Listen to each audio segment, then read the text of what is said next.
Freedom, man. That's what it's all about.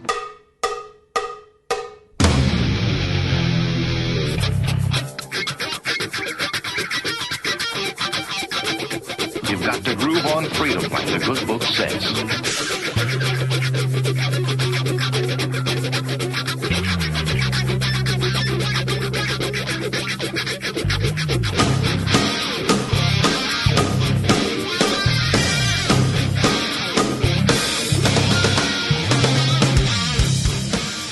Welcome. You are listening to What on Earth is Happening.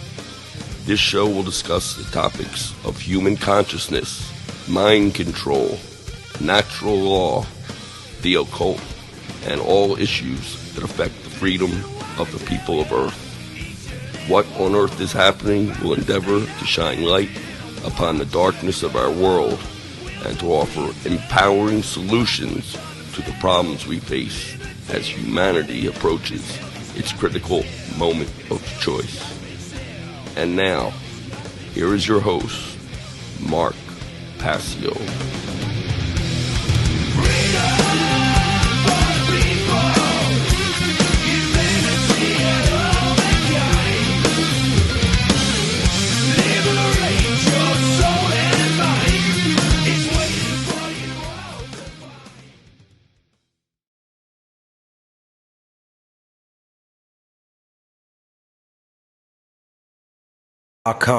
Sorry about the technical problem, folks. Let me begin that again. Welcome, one and all. You're watching What on Earth is Happening. I'm your host, Mark Passio. My website, whatonearthishappening.com. Ladies and gentlemen, government is slavery. And here on What on Earth is Happening, we are ending slavery one mind at a time.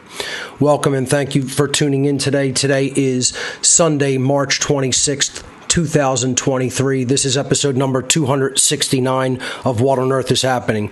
Give me a moment, folks. I'm having a small delay here, and I just want to unplug this mic.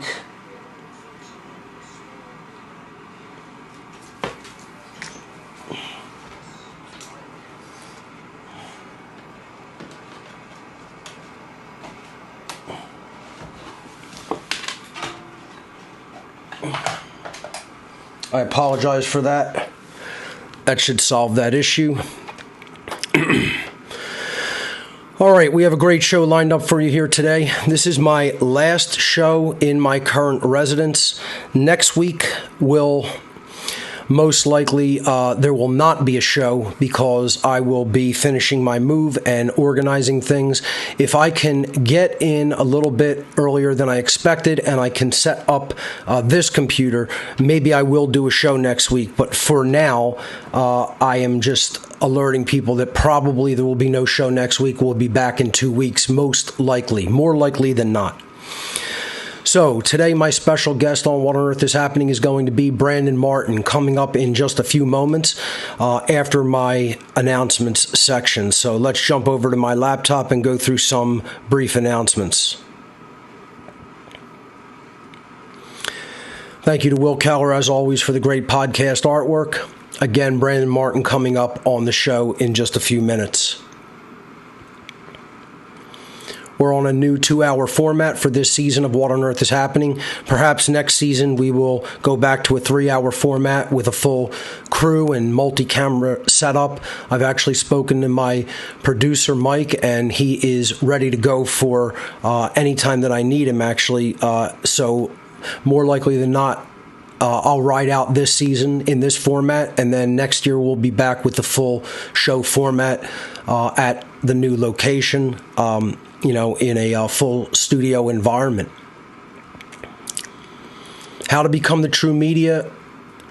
Enrollment opens this coming Saturday, April 1st, 2023. Folks, Please do not wait. Register for How to Become the True Media. Get in because there's limited space available this year as there was last year. And we almost hit the absolute limit that I had set last year. So I'm sure this year is going to be just as popular, if not more so. So you don't want to wait until the last minute. You can enroll this coming Saturday at midnight, April 1st at howtobecomthetruemedia.com. That link will take you over to gifts, and you could donate for the seminar in the same way you donate for any other item on my gifts section of my website. How to Become the True Media 2023 is an intensive 23-week technology skill set sharing seminar hosted on Telegram by me, and it takes place every Monday evening, 8 p.m. to 11 p.m. Eastern Time, from Monday, July 10th to Monday, December 11th, for a total of 23 class sessions. We start the seminars 1 hour early to allow people to show up, and then we go with a 1 hour Q&A session with me afterward, and then I let the group break up into informal discussion among students. So it's an entire evening, really. And again, limited space is available for this year's How to Become the True Media seminar. Enrollment will open this Saturday, April 1st at midnight Eastern U.S. time. Visit howtobecomthetruemedia.com for more information on this great upcoming seminar. I spoke last night at the New Jersey Libertarian Party State Convention 2023. I was invited by Dan O'Neill, and everyone did a phenomenal job. I meant to promote this last week on the show. I just wanted to say that I had a great time. I think that the speech went well. I'm actually going to make a slide presentation for the speech after it was over and recorded, because it was just off the cuff. So I'll do something similar that I did for Are You Really the Good Guys, which was basically, put my voice to a nice slideshow with images. And I'll probably do that and release this. My talk was called Government is Slavery. And, I'll probably release that on flash drive and DVD as well. I'm working on putting out my Anarchy in the Occult Part 3 talk that I gave at Anarchapulco 2023 virtually, and that should be forthcoming on gifts within a couple of weeks. Obviously, I've been very busy with my move, and I haven't really had a chance to do that, but once I settle in there, I will get that out on flash drive and DVD and put it in the gifts area, and then we'll release it for free in a couple of months. But last night, I had a great time at the NJLP convention. I was saying that for people that say, I've somehow sold out because I spoke at a political event, wait until you hear what I told these people. And I'm telling you, there was silence and rapt attention is all I could say about what was happening during my speech. And I think a lot of people were very ripe to hear this information, and they really needed to hear it, and they heard it well, let's just say. It was a great reaction. I wish there was a bigger turnout. The turnout was good. The people that did show up were awesome people. And I want to thank Dan O'Neill. I want to thank Lynn, all the other organizers who did a phenomenal job at this event. This is the kind of stuff we need, is to bring in people who are really going to hit people from a statist persuasion with deep occult philosophy and deep true spirituality. And I spoke about government and authority being illusions, being false fundamental axioms, false religions, and how the abolition of government is the only moral path. So had a great time. The event went well. The other speakers were awesome. Maj Toure spoke, among many others, and it was just an overall success. So thank you to all the organizers of that great event last night. My upcoming all-day seminar, Two Masks, Same Face, The Dark Occult Origins of Nazism and Communism, will be taking place October 21st, 2023 at the Exton Hotel and Conference Center in Exton, Pennsylvania. Really, really looking forward to delivering this. I've had this in the works for many years. Finally going to be presenting this presentation this coming October. Perfect timing, great event location. People can come in and stay. It's a very comfortable hotel, very nice setup there. We have a 300 person conference room, and so we will be selling approximately, or really exactly, 300 tickets for this event, and I can announce that the tickets will be available May 1st, 2023. I'm going to say tickets, but really what this is it's a private event, and for a donation, you will receive a private invitation.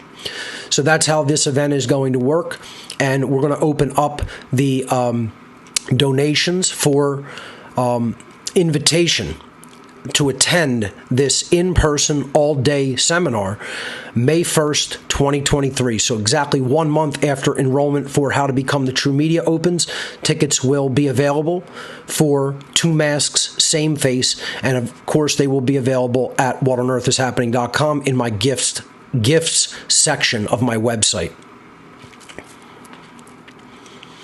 What on Earth is Happening Donation Gifts has a new section called Technology Donations. It's in gift categories or on the categories page as you see there. I describe this as crowdsource funding for items that are too expensive for just one individual to donate for toward the What on Earth is Happening and or One Great Work Network cause. So many hands do, in fact, make light work. We have raised exactly $1,600 so far for the computer that I need for the new studio in the new location where I'll be living. And we're still at $1,600. So there were no new donations this week. I'm going to ask and encourage people to donate toward this cause because when I'm in the new place, I'm definitely going to have to set up a better computer for the running of the show, especially when we go back to a full format with multiple cameras, etc. So if you are so inclined, you can make a donation to help me get another Mac studio for my actual studio in my new place where I'll be moving. And the Mac Studio that I'm looking at is actually more than $4,000, but the one that I link to, the configuration that is available on the page that I link to, runs $39.99. I'll probably be actually adding to that configuration, and I'll put the rest in. But I want to get up to that $39.99 value first, and then I'll probably tack on specs that will increase it by at least another $1,000, and I'll throw that in. So this is how we do it on the technology donation section of What on Earth is Happening. You can make a donation anywhere from $50 to $500, and they're all in $50 increments. So check that out at gifts.whatonearthishappening.com. The One Great Work Network still going strong at onegreatworknetwork.com. Over 70 phenomenal content creators. Check out all the content up at One Great Work Network, and please do support the content creators, great individuals putting out great information to help liberate humanity from the condition of slavery that we are in, to help expose the world of the occult, and help people understand objective morality and natural law. Support the content creators via donations on their blog page, and visit onegreatworknetwork.com. My band.video channel is up and live at band.video/channel/Mark-Passio. I will be adding more content to it. I've been extremely busy with my move. I have not gotten around to adding new content, but I will very, very shortly. Looking forward to building and expanding my audience on band.video. I will make this a priority once I am settled in my new location. For now, you can check out the couple of videos that are up there live at band.video/channel/Mark-Passio. Or if you just go to the band.video page and scroll down in the channel list, you can click on my link there. Don't Tread on Philly, a great group of activists from Philadelphia. Freedom-oriented happy hour takes place every second Wednesday of the month. It'll be taking place April 12th, this coming April, or in just a few days when it turns to April. We'll be meeting the second Wednesday at the Dive in South Philadelphia. This event is always free to attend. I co-host it. The main website is don'ttreadonphilly.com. That'll be coming up again April 12th. Inquire and Inspire documentary movie nights, hosted by my friend and fellow One Great Work Network content creator Jeff Hipoff, who I interviewed a couple weeks back. Takes place on the third Thursday of every month from 6 to 9 p.m. at Arnold's Family Fun Center in Oaks, Pennsylvania. For full details, visit inquireandinspire.com. And I believe they're also on Eventbrite, if I'm not mistaken. This event is always free to attend. Check it out. Great people come out. Great movies are shown. It's a fun time for everyone. Arnold's is an awesome place, too, with lots of entertainment and games, etc. So it's a family environment. You would definitely enjoy yourself there if you're in the area around Oaks, Pennsylvania, just basically a little bit northwest of Philadelphia. The What on Earth is Happening IPFS project is moving forward. We have 3 nodes that are live. We're still working on solidifying things on those nodes. One of them is running fairly smoothly. The other 2 still have like minor hiccups, but we're working our way to the goal of 5 nodes for this year. I'd like to get even more than that up, but I think 5 is a very achievable goal.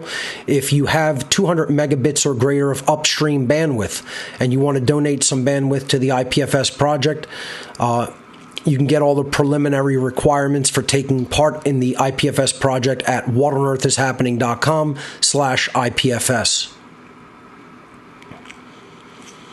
We will be taking calls in the second hour of the show today with my special guest, Brandon Martin.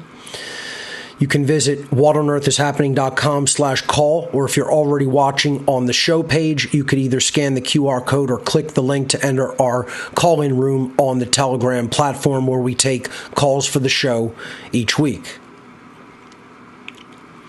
ARC 2.0 is available and has been available and will continue to be available. People ask me if I still do this offer. The answer is yes. It will be constantly on the table for those who want it. The ARC is you send me a 2 terabyte drive, storage drive, either hard drive or solid state. I fill it up with incredible research information that I've collected over the years and send it back to you. That is the ARC offer in a nutshell. The ARC drive consists of 26,000 audio files, 9,500 digital books, and 3,400 digital videos, all from my own personal archive of research and data. And you can get the shipping instructions at whatonearthishappening.com/ARC, which stands for Amazing Repository of Knowledge. Let me say a couple of things here, folks. If you have an address for the ARC drive in Philadelphia, do not send to that address. I am no longer going to be at that location. So if you have the old address in Philadelphia, do not send. Go back to whatonearthishappening.com/ARC. Refill in your information in the form. Download the new PDF, which is up there, and you can get the new shipping information with the new address. So please do not send to the old location in Philadelphia. I am actually moving to the suburbs surrounding Philadelphia, so I will not be in the city proper. Okay, so if you have the Philadelphia address, once again, for the ARC, do not send to that address. Re-download the shipping instructions, and the new shipping information is in the PDF document that is up on that area of the site now. Okay. Also, I just want to say last week, I apologize for not being able to make the show. People were like concerned that something had happened. I had a car that broke down and was waiting on a tow, and unfortunately could not get back to my house in time. So it was sort of an emergency, but nothing, life-threatening or extremely serious. But I'm a normal person, folks. Things like this happen. People think somehow I'm like a robot that has to be on point with every single solitary thing.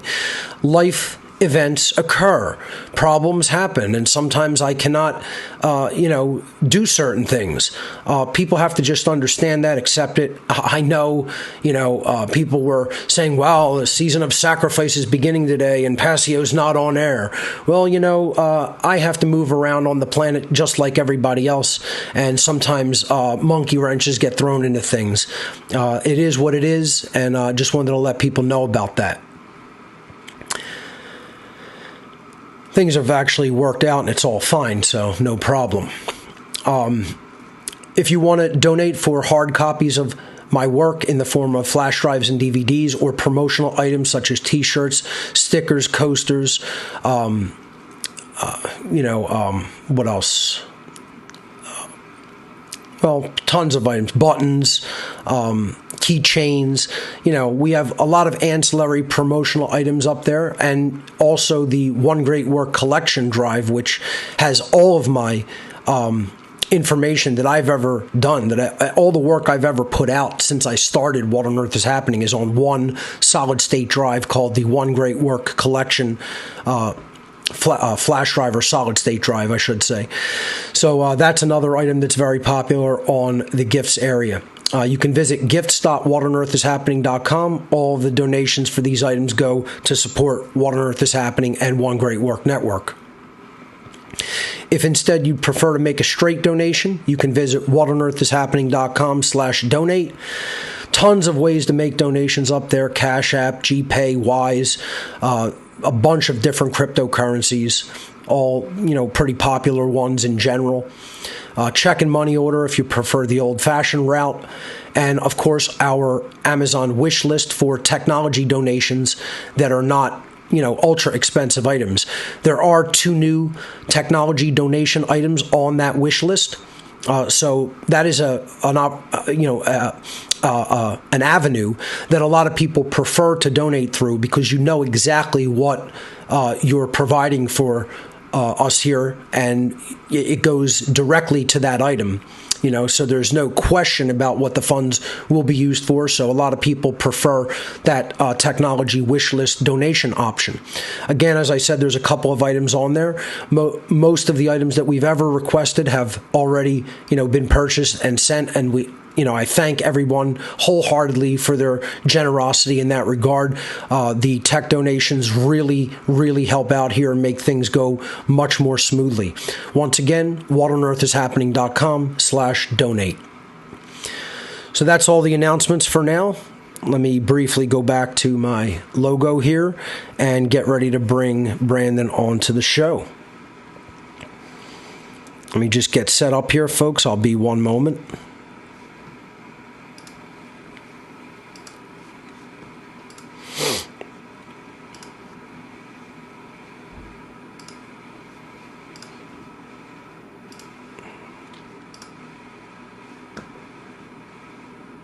All right. Okay, let me get my headset on and get ready to bring Brandon on.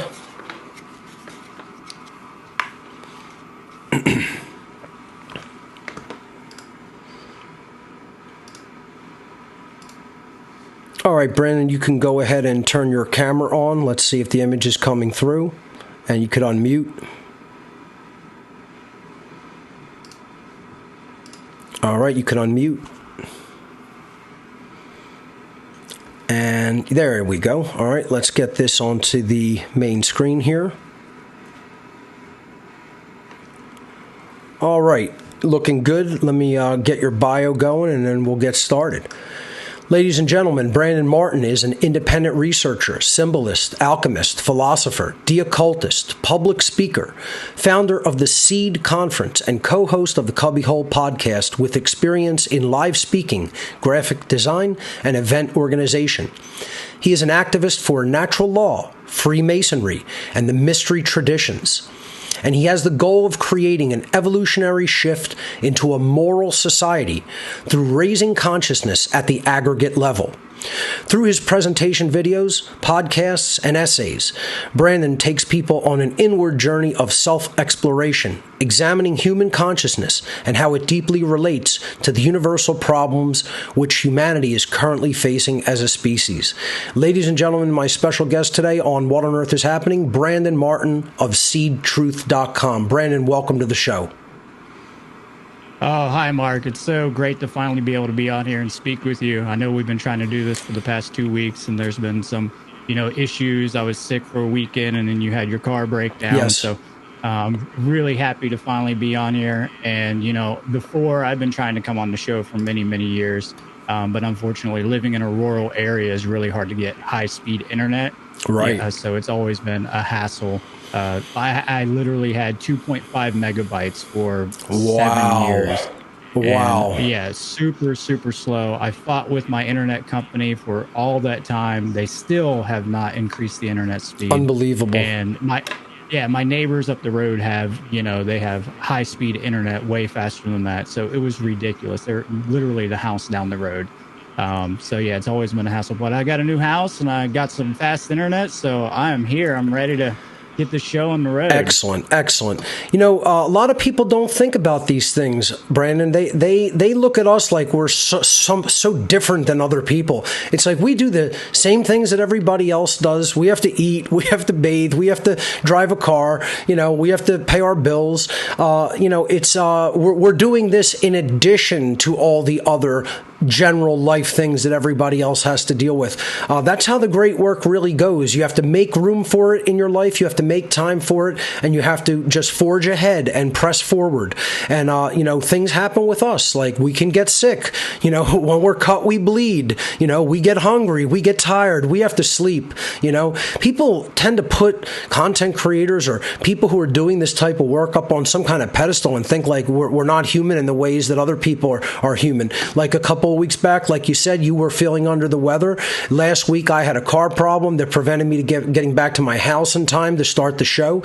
It's like we deal with these things. Can you speak to that first? Like, to just tell the listening audience, tell the viewing audience, like, that, we are not like, superhuman beings. We're just doing what we can, and we're pressing forward in the great work. That's all we can do.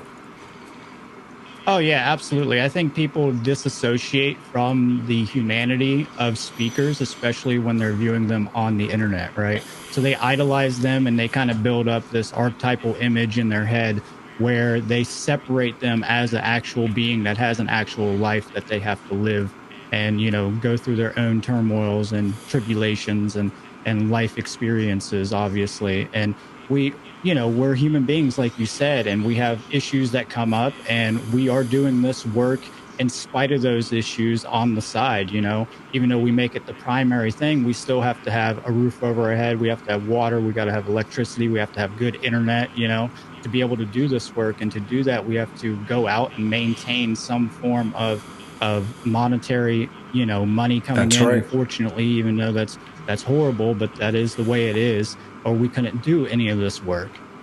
Without that, resources are required, and it's not the resources themselves that are the problem, that are evil or bad. It's a neutral thing, and it's what you use it for. It's just like knowledge. It's just like a tool. It's just like technology.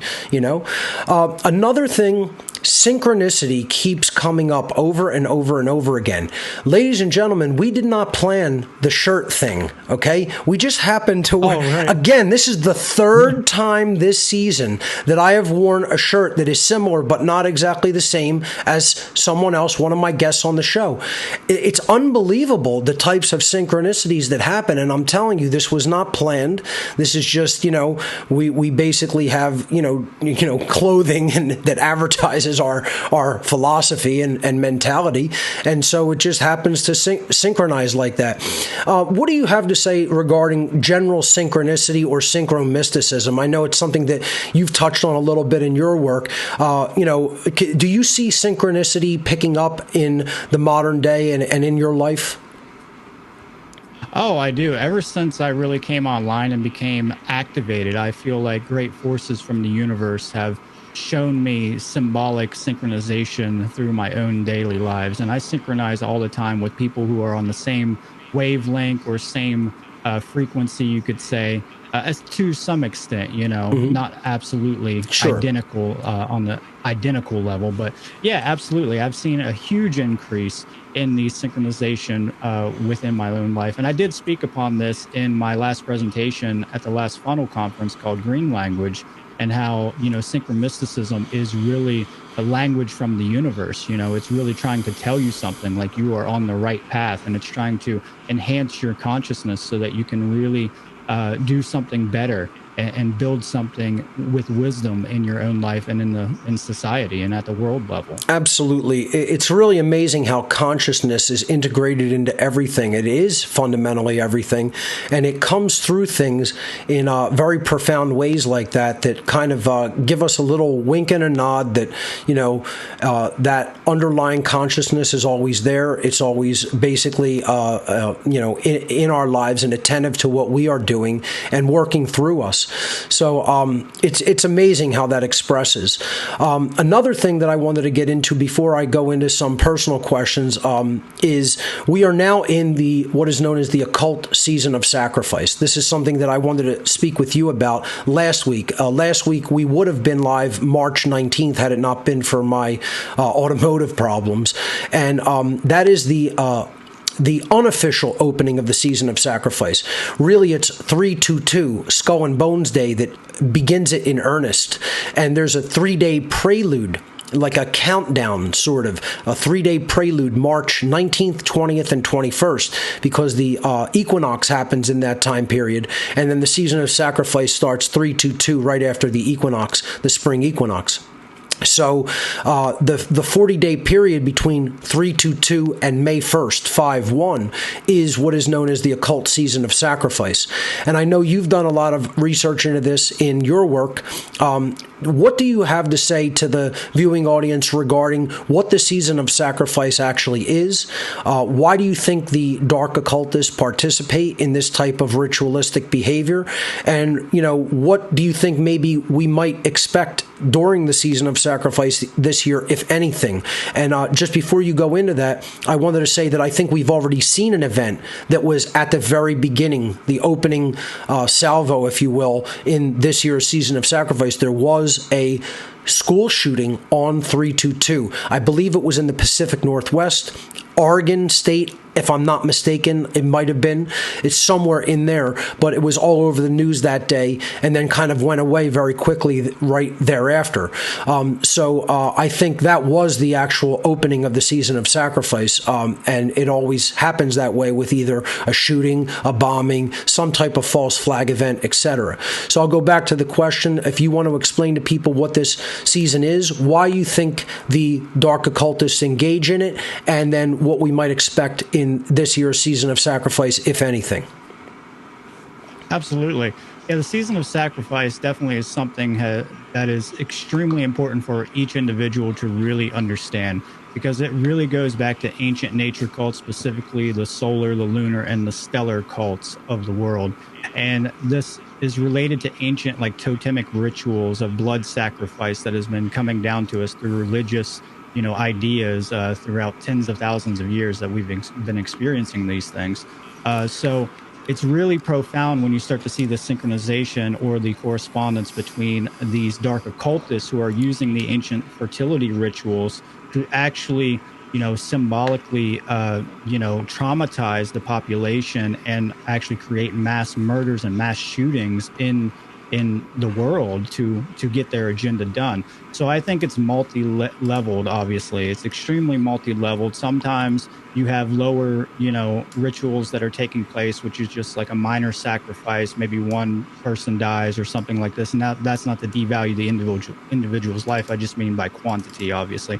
And then you have like mega rituals that take place, which is like war. Like, these people are a death cult, really.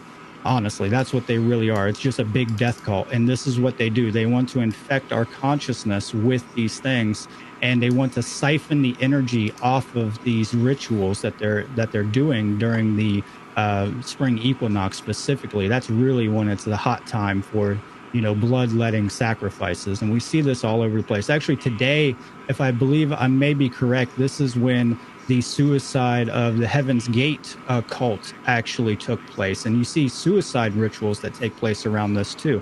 And you can trace this back into the Middle Ages. You can go all the way back, like I said, to totemic societies and find these rituals taking place. And, I think it's really important for people to get a grip over this, because it is a form of trauma-based mind control and psyops onto the population. Without a doubt. I mean, this is an old title card that I'm displaying that I made as part of a presentation a few years back with all of the modern incarnations of the season of sacrifice blood rituals. And as you said, they are a death cult. There is no mistaking it. That's what we're really talking about. The people who really control our world are a cult of death. They are a satanic / Luciferian cult, and they worship death. And, people can research all of the different bloodletting rituals that have occurred during this time period. And the time period we're talking about is between, again, the spring equinox and the midpoint of spring, what they refer to in the occult world as a Sabbat, S-A-B-B-A-T. And the midpoint spring Sabbat is May 1st, May Day, or Walpurgisnacht, as it is called in the world of the dark occult and Satanism. So this 40-day period is called the season of sacrifice. And again, this slide that I'm showing on the screen is just some of the ritual murder and bloodletting dates that have happened in modern times. But it probably goes back into ancient human antiquity, and it's continuing into this day. Again, I made this slide back in 2017 or 2018. I could probably add 30 or 40 more events that happened, in this time period, in even the last, 5 years, 6 years. So, what is the ultimate reason that you think that they actually perform these rituals? What do you think they believe in their sick, twisted, psychopathic, ritualistic belief system that they gain as a result from doing these type of things? I believe that they think that they're gaining some form of energetic, siphoning from these blood rituals, where they gain more power or more energy for themselves to actually control the rest of the population. Like I said, I think it's multi-layered, and I think that they're trying to trauma-based mind control the population, to create trauma in the subconscious mind collectively through these rituals, and then they can feed off of the reaction that takes place, and then they apply an artificial solution to these issues. So like you brought up the mass shooting, I think it was actually in Denver, the one that you were talking about. I think you're correct, yes. It took place on 3/22. And whenever we see mass shootings like this, it's multi-layered. One layer is that they're trying to bring in more gun control with this so that they can, completely have total dominance over the population. And you see this ramping up every single year, especially here in America, where we have more mass shootings than ever before, and this is totally part of that agenda. But beyond that, if you get into the mega rituals and, even some of the more occulted rituals, they're definitely trying to siphon that energy for their own means. Without a doubt. They believe in energy transference. They believe that blood must be spilled to give it to the earth and the sun to continue to ensure that, the planting season will be successful and ensure a harvest come harvest time.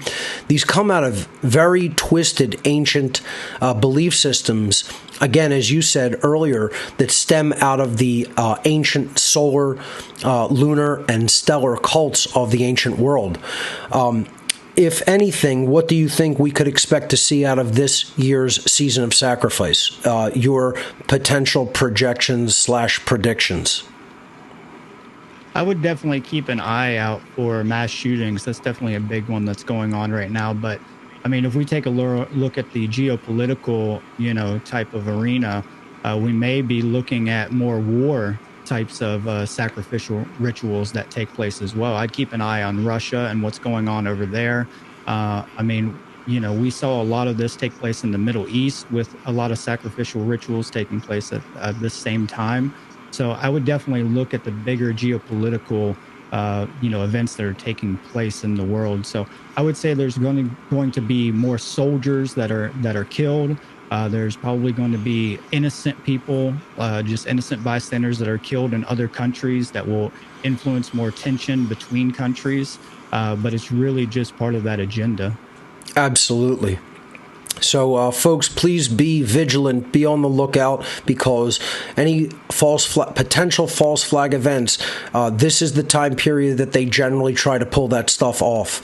We have to be aware, and we have to stay vigilant regarding that and not get into reactionary mode, because these people use the same tactics and strategies, because unfortunately they have not had to change them because people haven't been aware of how they operate. And that's what we're trying to do is, blow the whistle on that and explain to people who these people are, what their very sick, deviant mindset is, and how they go about injecting fear into the populace through these forms of trauma and ritual sacrifice.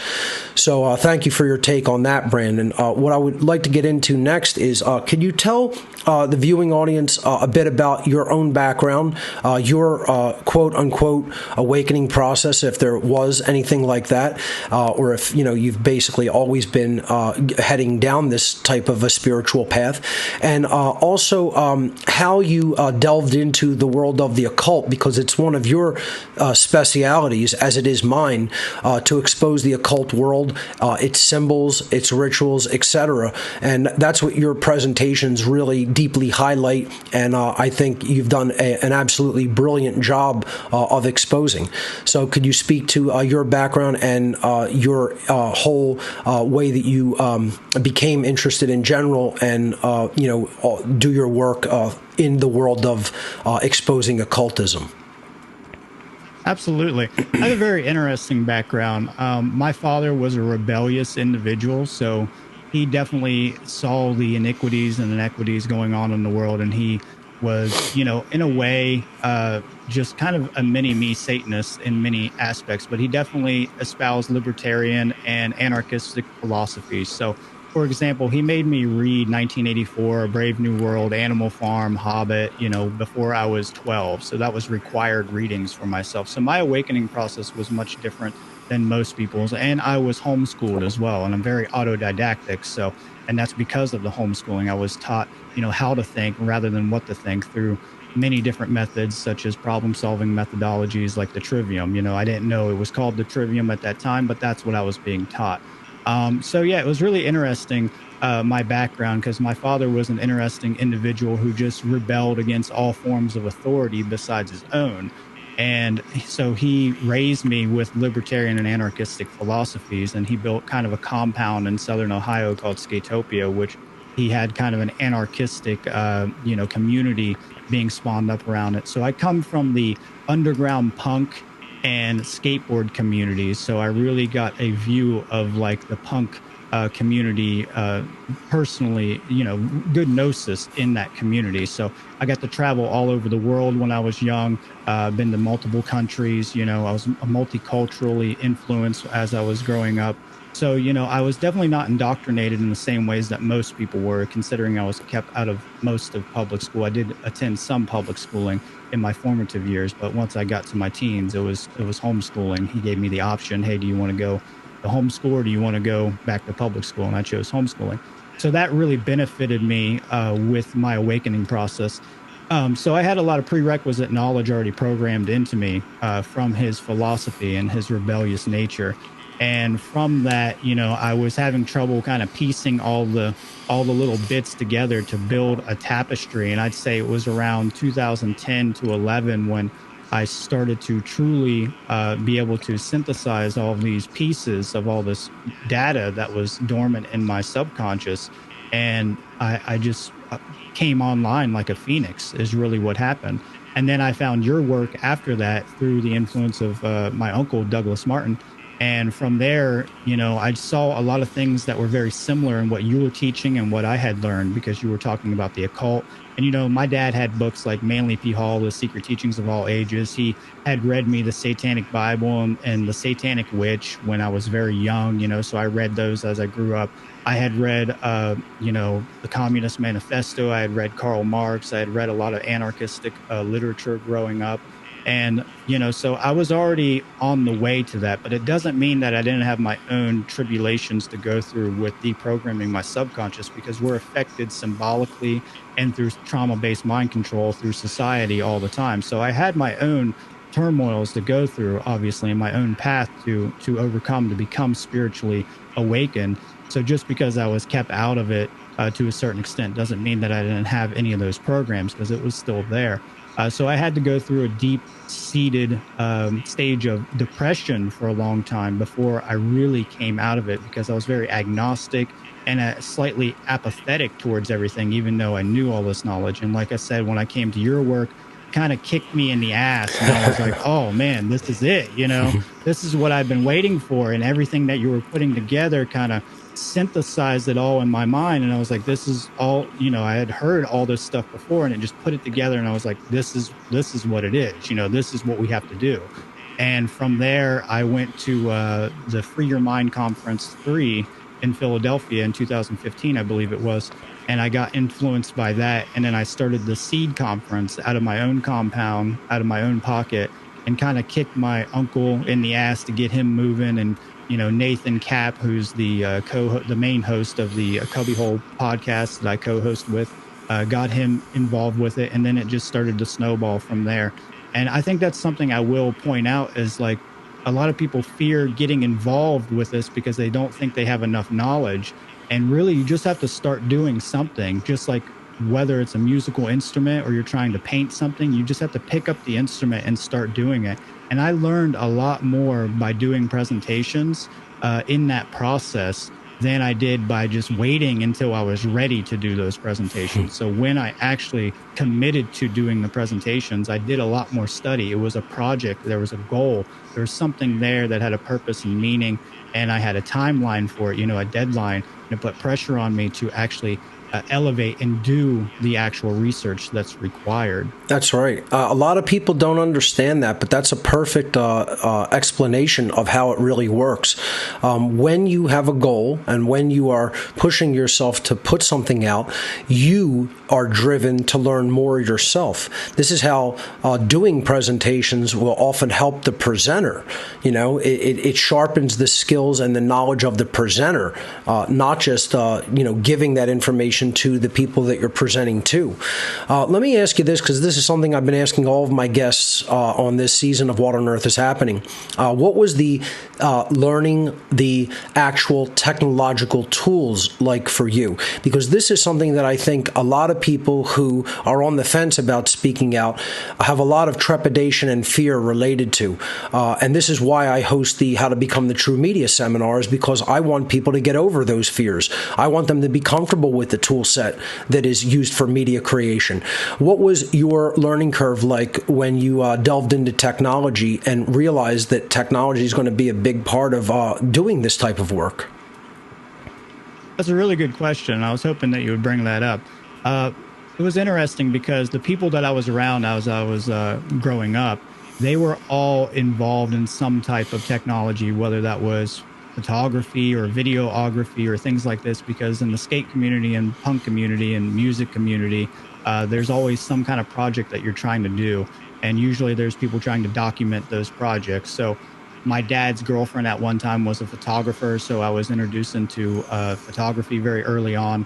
We were around producers and videographers a lot that got me involved with working with Photoshop very early on, and that was something that I did. And, being out in the rural area, you don't really have access to all the distractions that you might have, in the city, obviously. So for me, computers became like my connection to the outer world, especially when I got the internet. It was dial-up, super slow. But, and then from there, I just started researching everything from conspiracies to anything I can get my hands on back in the mid to late 90s at that point. And then I really got involved with understanding decentralized networks and understanding how to build my own computers, probably mid 2005, 2006, early 2000s, somewhere in there. And then I got involved with torrenting after that. So torrenting was the big thing for me to really subvert like the authority and fighting against intellectual property and all this stuff. As an anarchist, torrenting was espousing my personal ideology, and especially being poor and not having access. Let me jump in real quick right there, because for people who may not be tech savvy, explain what torrenting is. Okay. Yeah, torrenting is where people upload files, usually in pieces, across a decentralized network where they're seeded. And what you can do is you can access these files through a file called a torrent on, different websites. Like Pirate Bay was one of the first ones that came out. It kind of spawned off of Napster and trying to get music out to people freely, because a lot of anarchistic philosophies believe that digital media really isn't a form of property. It is a property, but it's something that you can't really say that you're stolen from if somebody copies that property. So intellectual property can get really kind of interesting, when you get into that area of what it actually stands for, because it's an idea. You're copying an idea, and nothing has actually been removed from any other individual besides notoriety or monetary gain. That's the only two things you could say that is removed from an individual. But torrenting it really is just a way that you can access files that are fragmented on the internet from a decentralized source.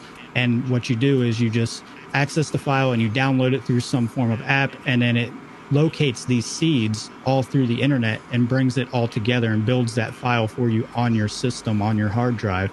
And then you have the file intact. It's a brilliant method of decentralized file transfer and file sharing, peer-to-peer sharing.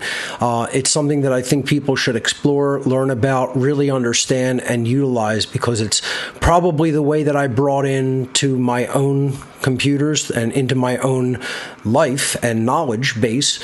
Most of the information that I have downloaded from the internet has probably come from some form of a BitTorrent connection over the years.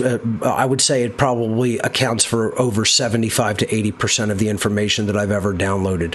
So that is very important. I teach BitTorrent in the How to Become the True Media seminar. You will learn about it. I will demonstrate it, and you will come out with a good understanding of it if any viewers out there decide to enroll and take the seminar. So let you get back to what you were talking about your background and learning curve in technology to be able to do the great work of reaching out and educating others through content creation. Yeah, so torrenting was a big part of that. And then from there, I actually got a job at an electronics shop that my uncle owned. And then I just started to build computers and work on computers constantly. And I started to do graphic designs. My dad started a screen print process or shop out of his own property. So then I started to do all that and learning all that. But from there, I'd say the really big, crucial thing was honestly 2015. When I started to see your work and you putting together really formal presentations that looked nice and sounded good.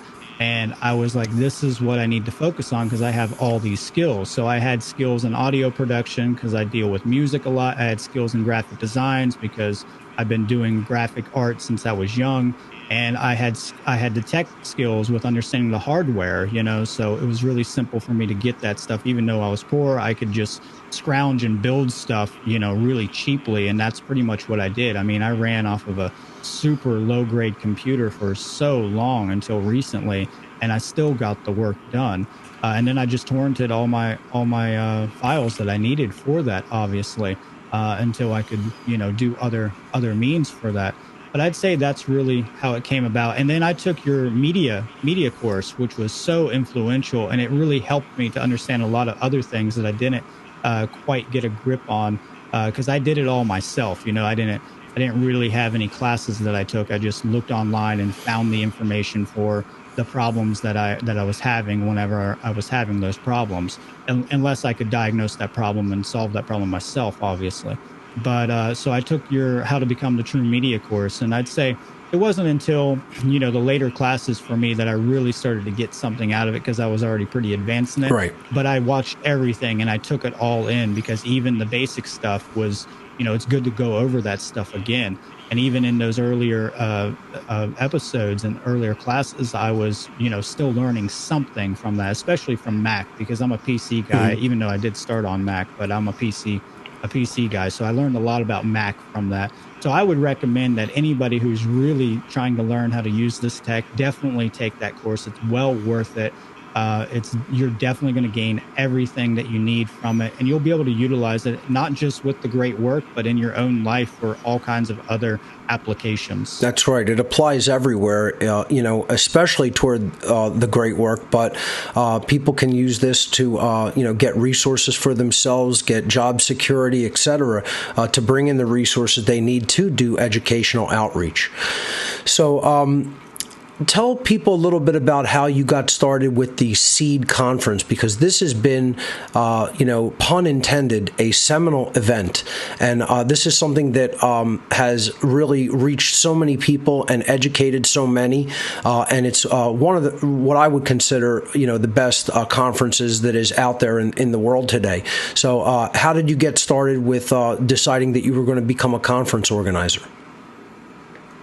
Well, like I said earlier, I got influenced by Free Your Mind 3, and then I had my own compound, and I had my own PA, and I had, just all the resources that I need at my fingertips, because we do a lot of things DIY at Skatopia. So there was just a lot of stuff laying around that we can put to use, and I had a good community around me. So we just I decided first, and got some other people involved to organize the event out of my own compound at Skatopia. And it was small and it was cold when we first did it. So it was really interesting, because the first conference, I think it was below 30, and it was in a barn where we had to heat the barn. And everybody was in there, but they were all dedicated, but they were all bundled up, like some old school, winter a collection of people who were just trying to learn something very important. And everybody just dedicated themselves to the project. And I don't know if I intentionally knew exactly where I was going with it. I just knew that I needed to influence the people in my own community. So I had a spiritual intuition, you could say, to try to inject this knowledge, this occulted knowledge, into the punk and skateboard community that I was involved in. Because what I was seeing was a bunch of fake ass punks and fake ass skaters who claimed that they wanted to destroy the state, but all they were really doing is stinking and becoming communists and socialist trash is really what they were. And it was just, that's, I can't mince words about it. That's literally what they have become. And so I was like, this is not where we should be at in this community at all. You guys say you want freedom, but you don't have the knowledge of the occult, which is the biggest thing. And you don't understand what true freedom is. You don't understand natural law. You think morality is relative. You're all postmodernist, it's got wrapped up in this left-wing ideology. So that was kind of my intention with it. I was like, I'm going to put this in these guys' face and show them the truth, and then they can do with it what they will, and that's what I did with it. And then from there, it just kind of evolved and spawned. And I was thinking, like, the name S.E.E.D represents a seed of truth being planted in the subconscious mind, but it also was influenced by an old video game called Final Fantasy VIII, where there was this militia group, kind of a mercenary militia group in this game, and they called themselves S.E.E.D, and they were part of a scholarly, educational, like anarchistic system. And I was like, oh yeah, this is a great name for it. And I've changed the acronym over the years. It's kind of malleable. So I just call it S.E.E.D Truth Academy, or S.E.E.D Conference at this point. But that was the purpose, to plant the seeds of truth in the subconscious mind of individuals. And I also realized that the only way that this knowledge is really going to affect the masses is by getting it on the internet. And so that was the other intention for it, which was like, hey, I need to get this out there on the internet, because digital media is really the new literature. Right. And this is the way that you're going to affect the most amount of people. And I really can't stand when people are like, yeah, I'm doing the great work. I told my buddy at at Bob Evans the other day when I was working, the grill with him about the occult. I'm really doing the great work. I'm like, yeah, you did it with one person. How wonderful, And it's like, no, you really got to put it out there. You really got to try your best. Like, that's really low quality. I'm not saying that you're not doing something, but you really got to spread that knowledge as wide and far as possible, because this is the way that our current culture works. We get all of our information off of the internet. And it's also the most secure way to preserve this knowledge for posterity and progeny. That's exactly right. It's something that I've been emphasizing over and over, and kind of being really hard on people about, because so few people are taking that message to heart and becoming public educators. And, folks, I know, and Brandon knows, it's like, public speaking, that's a big fear, it's almost traumatizing to people. I mean, it's like people have said it's a bigger fear than death, but it's like we have to push through our fears. Having the fear is okay. Submitting to the fear is not okay.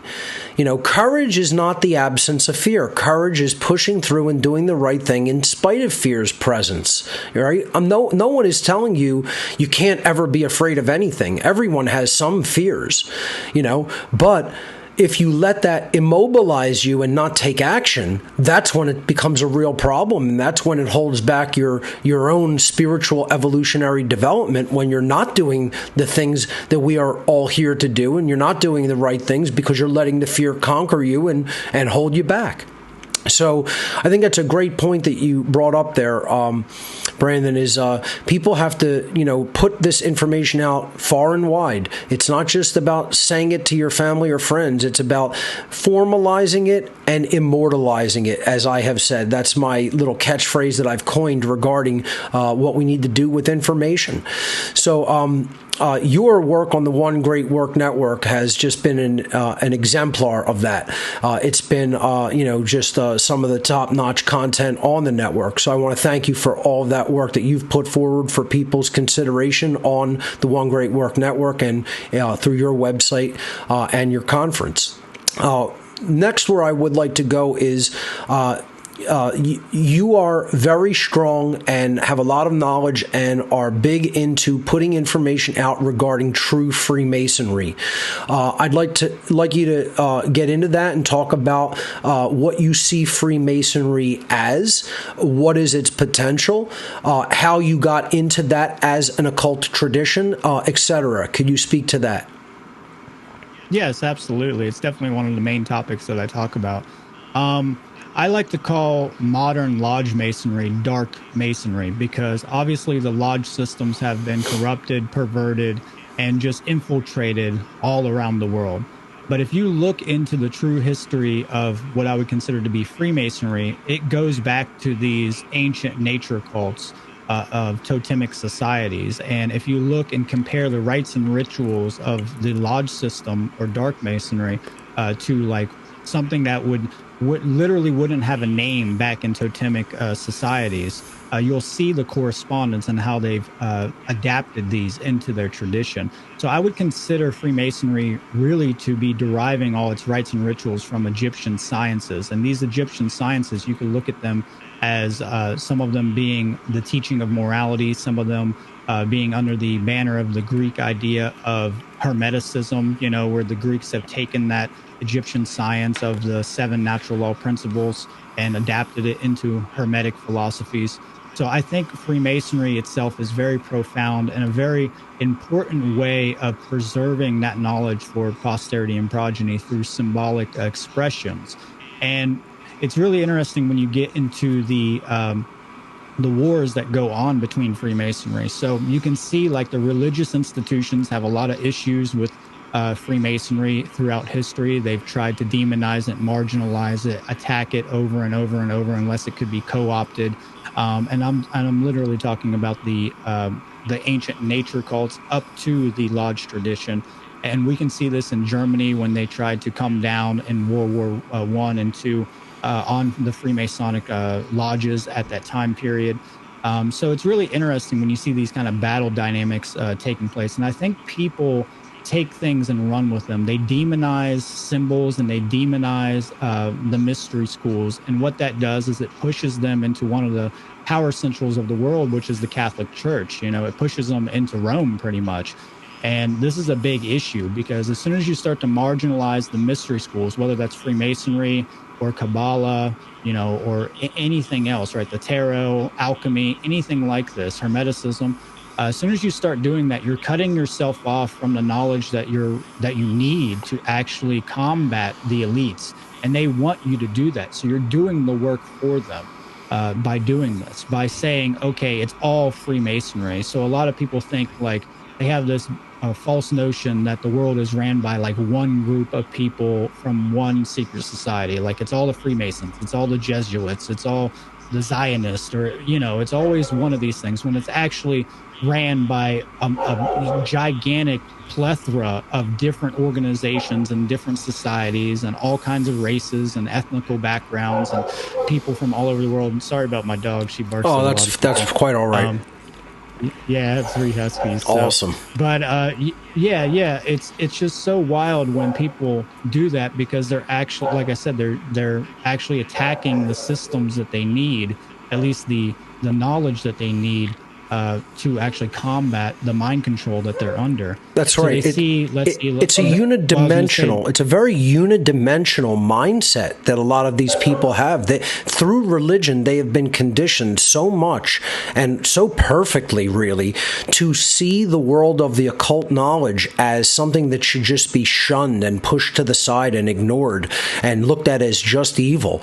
And that unidimensional perspective is really going to hold people's progress back in consciousness. As you said, this is exactly what we need to know to combat all of the social engineering and mind control that's been done in our society. And by shunning it and saying, I'm going to put that in a box and say that's all evil and that's all to not be considered because my religion told me so, it's like literally cutting off your nose to spite your face. Absolutely. Very well said with that. I mean, it's like I have the Masonic, square and compass in my background. And people will look at that and they're like, oh, you're a Mason, and you put out all this crazy information about Freemasonry.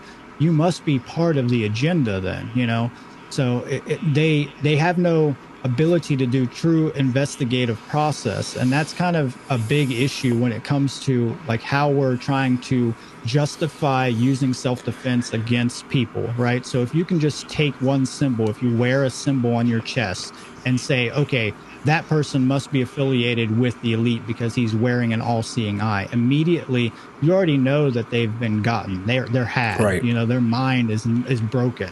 Because you have to have compounding investigative research and empirical data to say, okay, he has an Illuminati symbol. Now, what else can connect him to the Illuminati, right? So it has to.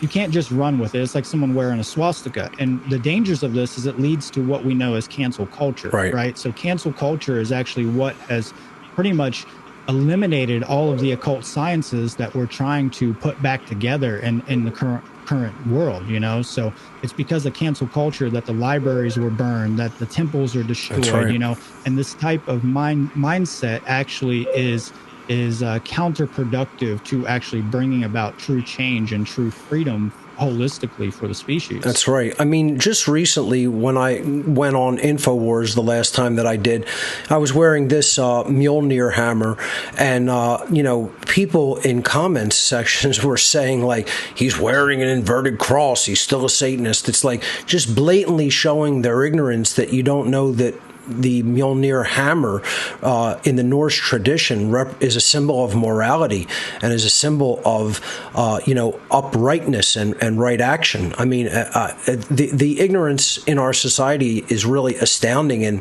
how people like run with their own notions of what they think symbols mean. They have no framework for what they have traditionally been used to represent in different cultures throughout the world.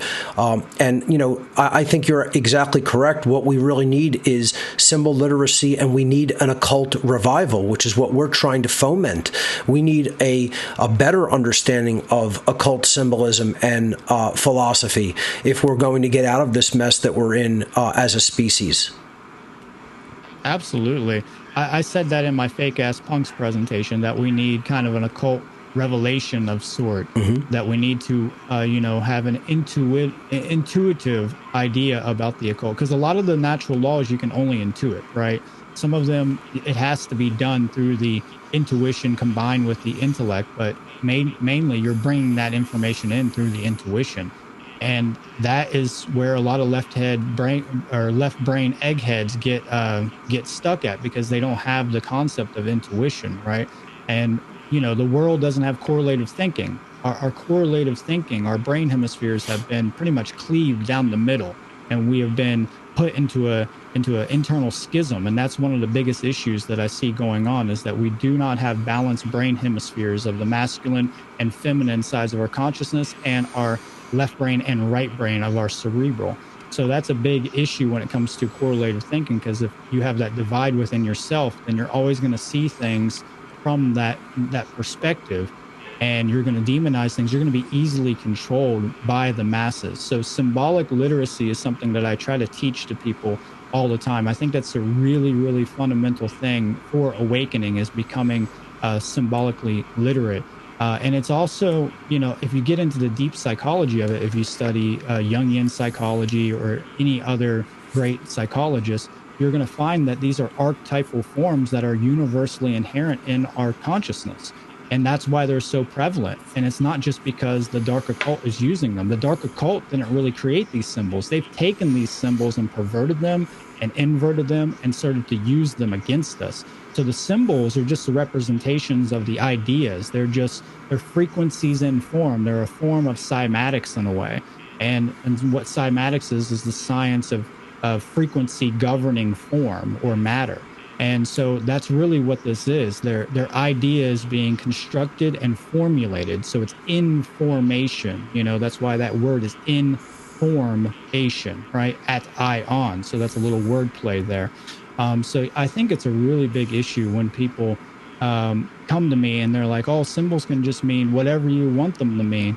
And it's like, well, at a certain level, you can say that's true, but objectively, symbols are inherent in nature, and they're a way that nature communicates with us. And we see these fundamental archetype forms all over the place, whether that's in our own consciousness and our dreams, when we're doing introspective work into our shadow self and things like this.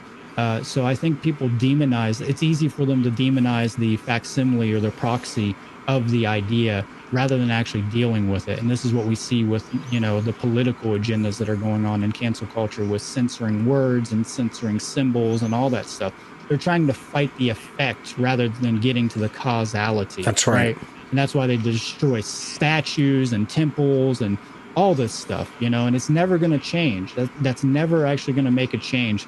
If you do, let's say you do have a racist and he actually is implementing harm on people, and you're like, well, we're going to censor his symbols and his words to get him to stop doing that. You don't think that person will find other means to do that? Come on. You got to be joking me, that he will find another way to actually discriminate against you, whether it's physically, verbally, or symbolically. He's going to find another way. This is what they do.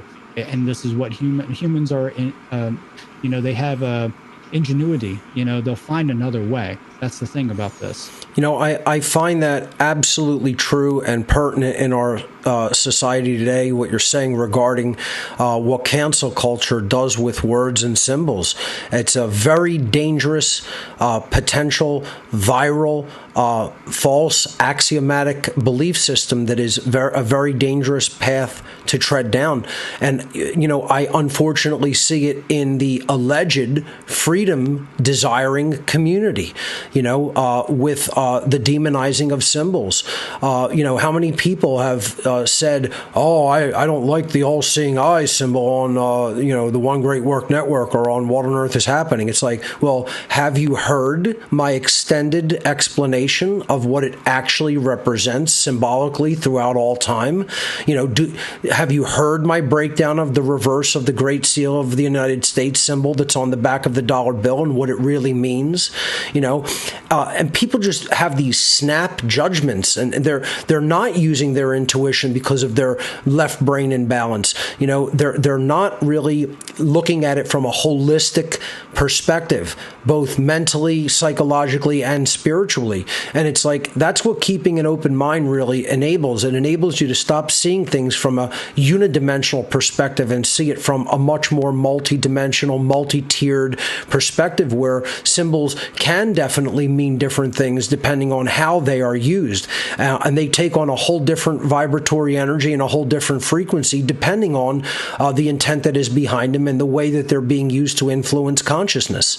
So I think what you've said there is absolutely profound, and more people have to really take that to heart and investigate that avenue of understanding of symbolism. I know it's a big part of what you do and a huge part of what I do as well.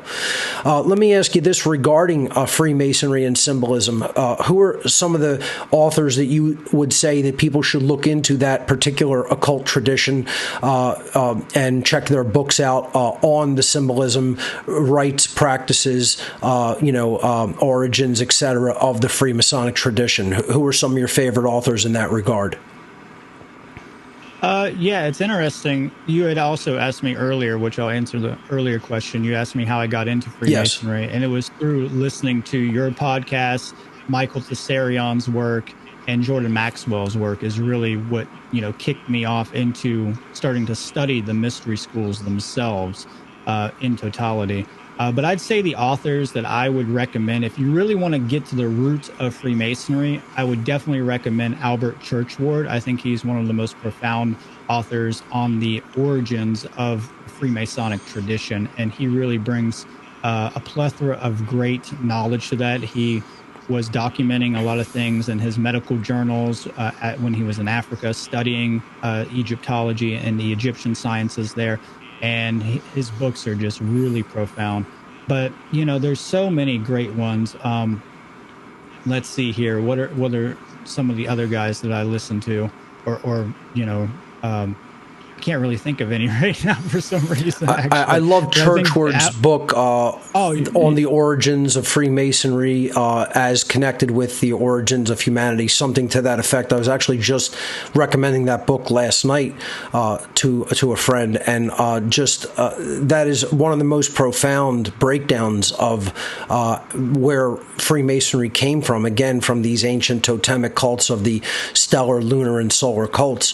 And what I find great about that book by Churchward in particular is, he ends it talking about the dangers of socialism in the last chapter and how that will lead to a total breakdown and dysfunction of our society. This is what I'm going to really get into in Two Masks, Same Face, the dark occult origins of Nazism and communism, because they're both different forms of socialism. Nazism is national socialism and communism is international socialism. They all stem from the same basic mental ideology, which is collectivism, and that's the basis of how the dark occult world wants to rope people in and herd them together and make them into a collectivist consciousness. As Michael Tessarion often says, they are trying to treat humanity as they are one neck in one noose, to put one noose around one neck. That is what collectivism prepares people for, and that is what the ideology of socialism ultimately creates. So, Churchward is brilliant. I love his material. I like other authors like C.W. Leadbeater, of course, Manly P. Hall. I think the Mystery Babylon series exposed a lot about Freemasonry, in particular the dark form of Freemasonry and the lodge system by William Cooper was seminal for me in delving more into some of the symbolism and rituals of Freemasonry. Yeah, I think it's interesting with Manly P. Hall's background, which, by the way, it was just his birthday last 18th, I believe it was, the 18th or 19th, so just last week was Manly P. Hall's birthday. But is that he was appointed the 33rd degree without ever being initiated into the lodge system because of his work, and that's really profound. And I think that's really important for people to understand, because they'll look at Manly P. Hall and be like, oh, he was a Freemason, he's part of the agenda. Again, this false accusation, this association by guilt fallacy. And it's like, no, you don't understand. Like that's actually a good thing that he was appointed That's to right. that degree because of what he did. And And I would, I or you even would deserve that degree in that manner. I was just going to say, the both of us should lobby for going into the lodge system and teaching it, because we could really illuminate it for sure. And they would definitely benefit from the esoteric teachings that we could bring in there that often are not being brought into the dark system of Freemasonic lodge systems in the modern day. I'd say some lodge systems may be doing that, but all too few. If there are people who head their own lodge systems in the Freemasonic tradition, if you are looking for people to come in and teach true morality from a Masonic perspective, look no further. Bring some of us into the fold. We are outsiders like Manly P. Hall was, but believe me, we would definitely be able to do the same type of work. And it's just a matter of people making that happen. We're not current initiates because we're not going to take vows and go into the lodge system. But I would go into it to teach the lodge system if that offer were made available unto me. And the only way that could really happen is by the conference of the honorary 33rd degree. So I would accept that. Brandon would accept that. If there are Masons who had their lodges out there that want us to come in and do work like that, I would certainly take them up on that offer if they would work to confer that honorary degree onto us. And I think it would be deserved in both cases. And in other cases where people teach profound symbolic literacy and moral, understanding from an objective view of objective morality and natural law as connected with the true Masonic tradition. There would be no problem with us doing that, So just throwing that out there. I've thrown it out there many times before on the show. I'm just doing it again because I think you would be a perfect candidate for that as well, Brandon. So let me ask you this. Where do you see humanity headed in, let's say, the next 5 to 10 years? Where do you see all of our society in general going in light of the whole, post-pandemic world, in light of all of the wars and rumors of wars that are circulating? Where do you see us going as a species within the next decade? I mean, I would love to get on here and tell you that everything's going to be fine. But honestly, what I see is the decline in consciousness more than an elevation of consciousness. I think people are more divided and more mind controlled than, let's say, back in the 90s, for example. I think people were more unified and it was easier to access information that could help them back then than it is now, because it's just so flooded. The internet's so flooded with so much misinformation, and people don't know where the accurate sources are, and they just watch the media all the time on YouTube, or they just go to these really toxic avenues for their information. I think that most likely, in my prediction, I don't see an immense amount of change taking place unless we get the numbers behind us when we're talking about teaching natural law. And if that change doesn't take place, then obviously a hot revolution may become necessary at some point. And all my work has been to avoid that. But the way that we have to avoid that is collectively. We have to understand natural law principles and morality and the occult. That is a requirement. We have to understand the occult to some extent to be able to avoid these kinds of negative outcomes. I just see people going down the drain and just constantly buying into the mind control and not doing any work on themselves, and not doing the shadow work, and they're just all stuck in moral relativism and solipsism. And I think that's a big issue because people are just so trapped in the survival mode of their life, and they don't feel that anything that they see is of any importance. And the attention span is a big issue too. They don't have a good attention span to be able to actually look at these things and spend time on them. And one reason for not spending time on it is because they don't see any value in it, because they don't believe that they have the power to create change. And so, like, if you ask your common neighbor or somebody on the streets, like if they see problems in the world and they have issues with government at some level, they'll definitely tell you yes. In most cases, they'll tell you yes, but they're powerless to create change because they still believe in authority. They believe that authority is going to solve their problems for them. So they abdicate their own personal responsibility onto these authority figures. And as long as we continue to believe in authority, we're going to get exactly the same, but multiplied, millions of times worse. And I mean, I hate to, get on here and just tell you a lie, but I'm going to tell you the truth. It's not looking good. I mean, we have these small snow globe bubbles of awakening where, you got the one great work community, which is amazing. And compared to 2015, when I first started doing it, there's so many more speakers coming out and doing stuff. So that's a really positive thing.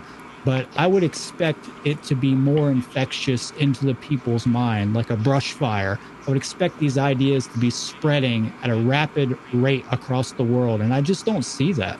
I think what is missing is individuals who have learned what is really going on are very loath to speak out publicly. And it goes back to that whole condition of fear and allowing fear to control you, allowing fear to stop you from taking right action.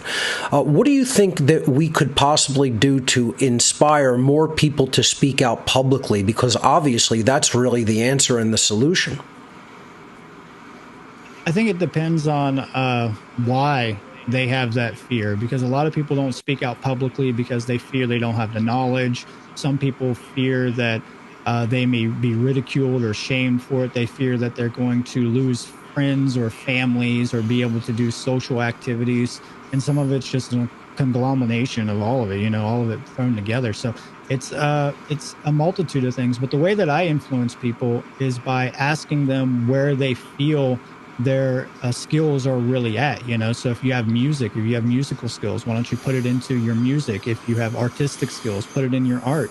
I mean, for me personally, I was never a live speaker. I always hated being in front of the cameras. One reason why I hated it was because they were always around me in my everyday life, just following me around at Skatopia and all these skate trips and stuff. So I always hated being in front of the cameras, and I hated live speaking. So the way that I got over that fear was just doing it. I just had to take that step. And I think people just don't take that leap of faith. They don't initiate that fool card and actually try to, just trust in their ability and kind of get out of the mindset of thinking and comparing themselves to what other people think about them, comparing their own value to what other people are going to say about them or how they interpret the knowledge or whether they're doing a good job with what they're doing or not. You just have to really step into that, step onto the base and be ready to do that action, and perform that action. So it's really difficult. I think a lot of people are very depressed as well because they're being so oppressed, and they don't realize that a lot of the depression that they're suffering from comes from being in a system of slavery. It's one of the biggest things that's causing all that. And they just can't connect it. They think it's because they don't have enough money, which can connect to that, but they put that as the totality of it. And so I think, being a positive influence and just showing them that they can do it and showing them your own journey. So that's what I show the people who I talk to personally. I'm like, look, this is where I came from. This is how bad I was at the beginning, which wasn't really that bad, even though I thought I was really bad. And then this is where I'm at now. And look at how much I've progressed and look at how much of an effect I've really had in that. So I think that's really important, is showing people your progression, because it can really inspire and motivate people to do that. Just like with any sport or any musical instrument, whenever I saw my idol guitar player and his first days of playing music, I'm like, oh, that's where I started from. We all start from our own level of consciousness, and then you progress.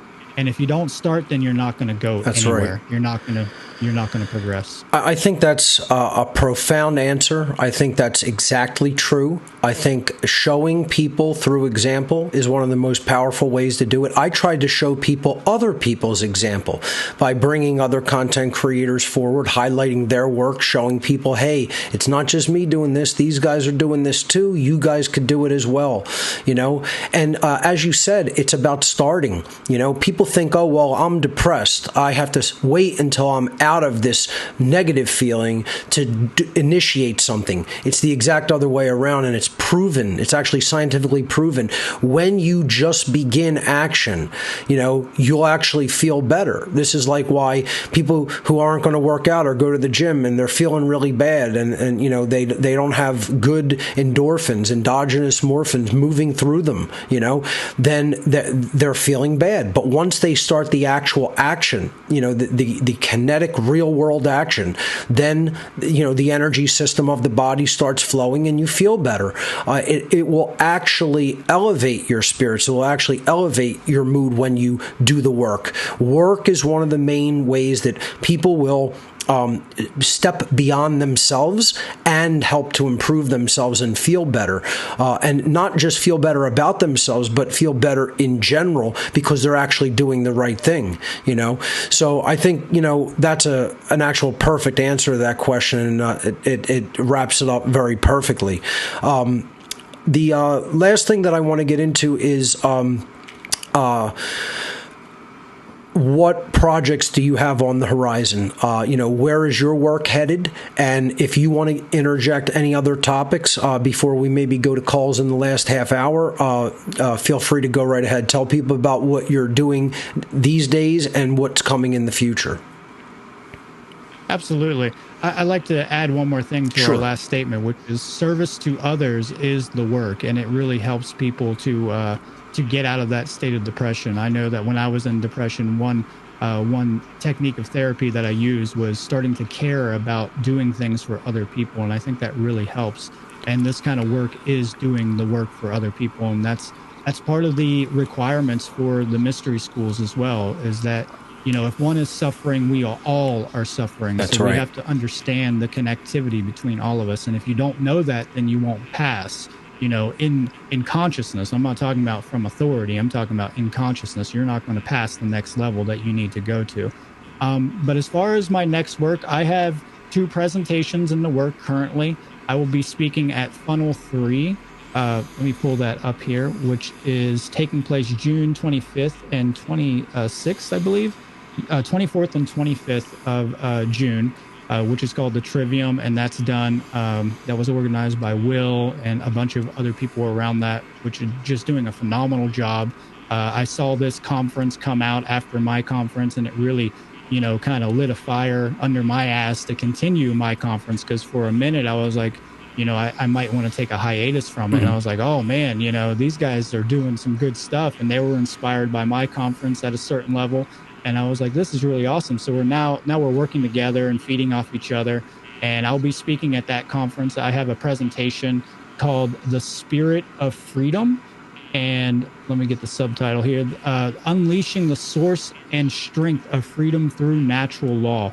So I'm just going to be talking about what spirit actually is. I'm going to be talking about what motivation inspires me and inspires other people to invoke the spirit of freedom from within. So I use the title card of the Phoenix for this, because I think we need to bring that Phoenix energy back out of us. I think we need to dissolve, all the unnecessary barriers to being able to manifest freedom. So I'm really going to get into psychopathy. I'm going to get into, the unholy trinity and the proper use of the trivium, considering that the trivium is the name of the conference. So I'm going to talk about that in a more esoteric way rather than just the common way that a lot of people probably will be explaining it. And then I have the S.E.E.D 5 Metamorphosis Conference coming up in September 24th and 25th, which I don't have a topic for that yet, but I will be presenting at that conference. And then there's tons of top caliber speakers that are going to be there. You included, Mark. We have Will Keller, we have Chris Jansen, we have Leslie Powers, Douglas Martin, Nathan Cap. We have Colin Smith. We have so many great speakers. So I would highly recommend people to check that out. And you can find more information about that at seedtruth.com with all the speakers there.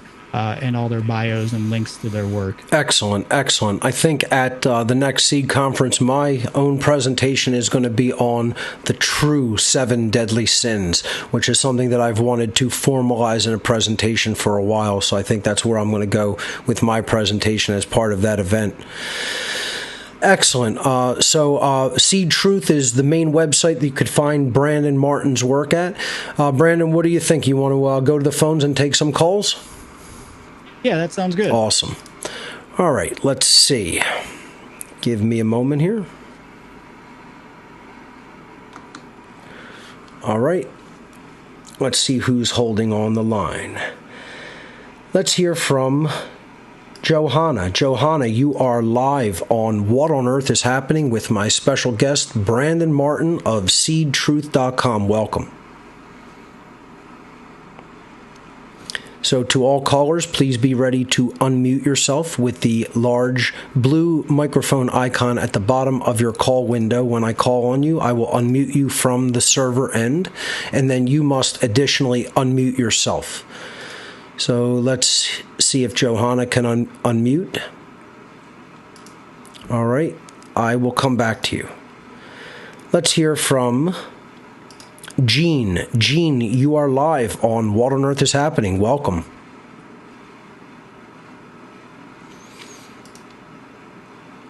It seems like at the beginning of each call session, this always occurs.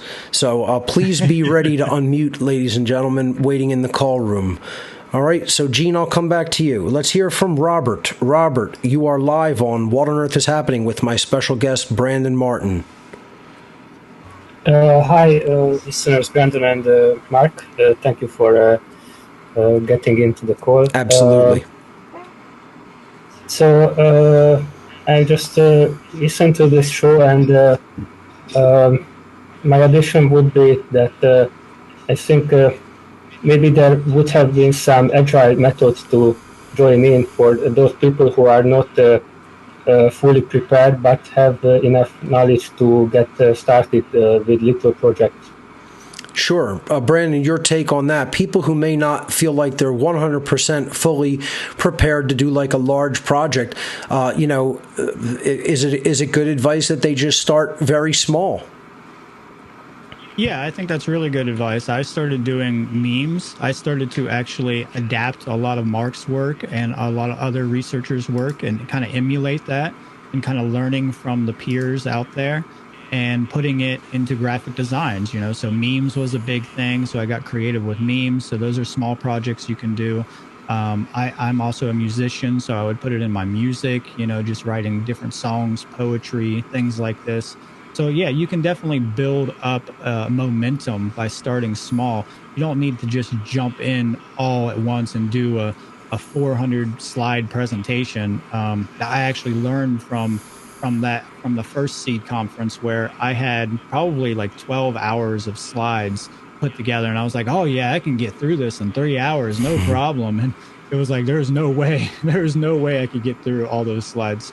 But it actually gave me the skill set and understanding how to formulate presentations and getting the skills for like PowerPoint and things like this. So yes, start small and work your way up, but don't limit yourself. You're trying to push beyond your boundaries. You're trying to push beyond what you think is possible, So don't overexert yourself and hurt yourself by becoming too exhausted that you get burned out, but also make sure that you're at least every once in a while pushing that boundary and breaking those boundaries. Without a doubt. I think that's excellent advice for people who just want to start out, who don't want to, take on too much and bite off more than they can chew. It's all about getting started, and you could always improve upon your workflow, your content as you go. This is a big tenet that I talk about in the How to Become the True Media seminar, is start small and build upon your work as you go. You don't need to be perfect, and you don't need to have the biggest operation on earth. It's about becoming comfortable with doing this type of work.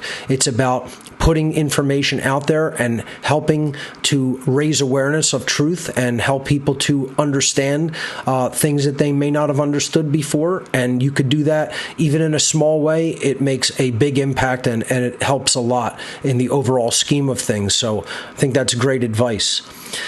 Let's hear from Darren. Darren, you are live on What on Earth is Happening with my special guest, Brandon Martin of SEEDtruth.com.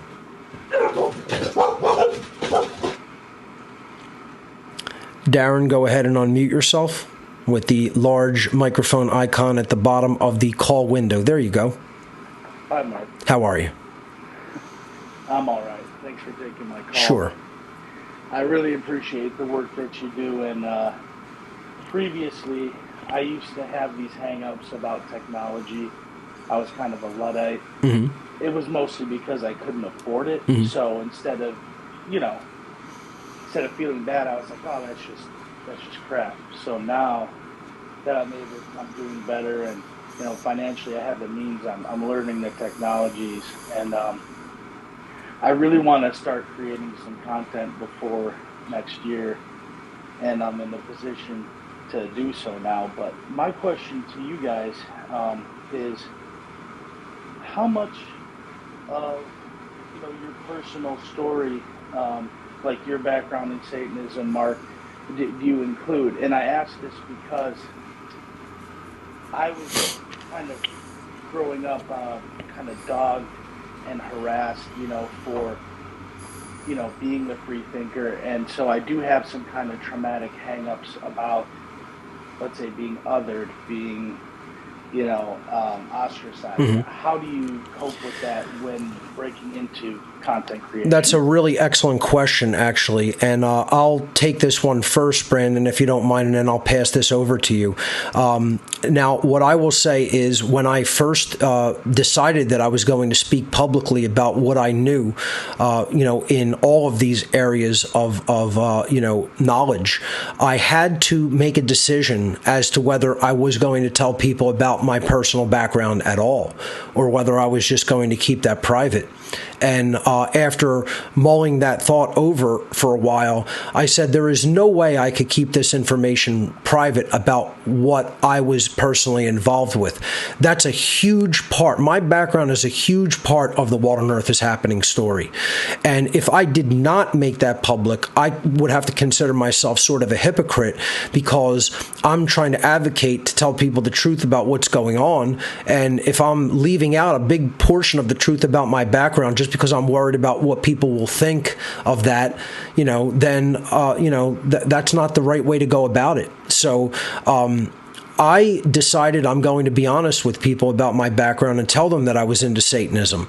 And not only because it's the right thing to do to not lie by omission, but because I think that would help people to understand, if an individual that was this deeply embedded in the satanic ego mindset can come out of it and can learn the truth and then promote the truth to other people and teach it, then anybody can do that. That this is not something that is an insurmountable task to come from one perspective and one ideology, make the recognition that you were incorrect because new information came in that proved to you sufficiently that this isn't the way to live, this isn't the way to think, this isn't the way to be, and then I changed my behavior as a result. That real world life example, it acts as an inspiration for other people, and that's one of the main reasons I didn't want to leave that background out. That's why I decided to go ahead and tell people about my background before even getting into deeper parts of my work. Brandon, your take on that, and about talking about your background, even if you're not proud of it, or if it's something that is dark and maybe might put some other people off. I think that's a really great question. That's my take on it. Your take on that, Brandon? Yeah, absolutely. I come from the ideology of anonymity being a very good thing. So for a time period, I did not want to actually put my name on my own work, because it's kind of a philosophy that goes with the anarchist community. If you study anarchism quite a bit, then you will find that they like to be anonymous. It's a big thing. But I think it's really important, because putting your name on your own work and putting your face on it, because it actually humanizes your work, and people can connect with it a lot more on a very sensual level and a very spiritual level as well. So they're going to really be able to relate with it a lot easier if they can see your face and actually see. Sorry about my dog. Oh, it's okay. But actually relate with you. I fully agree. I think that it definitely humanizes you. It makes people realize that you're in the same boat as everybody else, that you make mistakes, that you can recover from your mistakes, that everyone has flaws, that no one is perfect, and that we are all trying to move forward as best as we can in consciousness. So I think that's why it's a good idea to include that if you're going to become a serious public figure that is putting out content. I think it's probably a wise thing to do, to embrace your past failures and mistakes, own up to them, admit them, and even talk about them publicly, and make it a part of the whole journey, the whole process in your work in general. Excellent callers so far. Great questions. Let's hear from, and I'll just give Brandon a moment. He's just putting his dogs out of the rooms so that they don't interfere with noise with barking. So I'll just take a second here, and because I want him to hear the caller's question.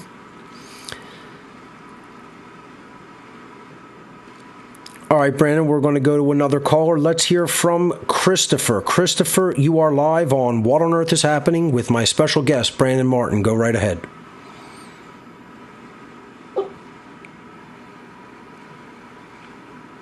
Christopher, you have to unmute with the large blue microphone icon at the bottom of the call window.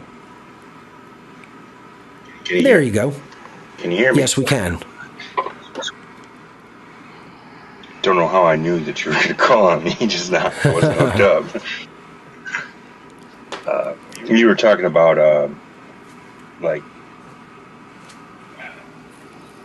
anonymity. Yes. Put your name out there. Mm-hmm. I actually myself have had to struggle with that, and doing some these videos I've been putting out myself. And putting my name to it and my face out there. And it is a very kind of scary thing to do at first. Mm-hmm. I remember a couple of years ago when I first called into your show, Mark, and I was very nervous about it because I'd never done it. I'd never been on a show that there's several listeners, Sure. I guess my question would be, how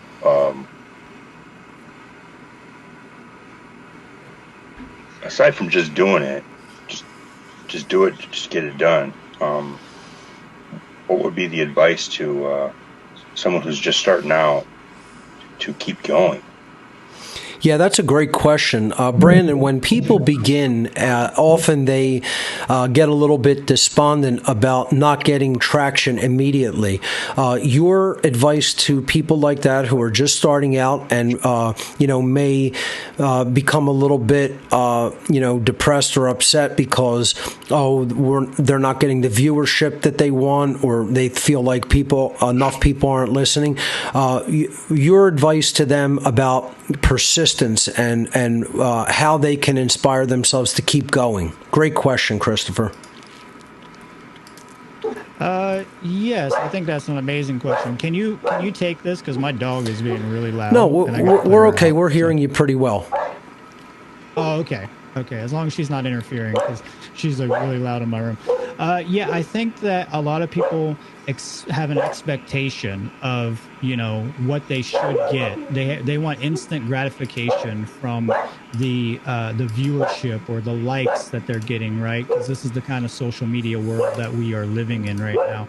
And you kind of have to separate from all that. You have to disattach from it. You have to take your ego out of that modality of thinking, and you have to just put it out there. And no matter whether you're getting a bunch of likes or not, you know that you're doing what is right, and you know that you're aligning with the universal purpose, and you know that you're doing what's going to be best for the children and for truth and for freedom.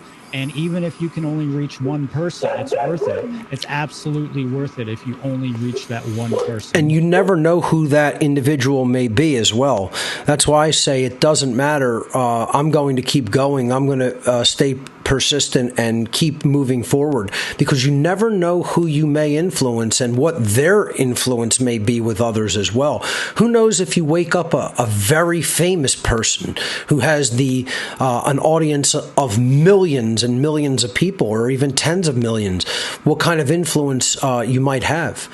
So that's why it's very important to keep going, and you never know who might stumble upon your work. I get emails from people every day that say, I just stumbled upon your work this week accidentally.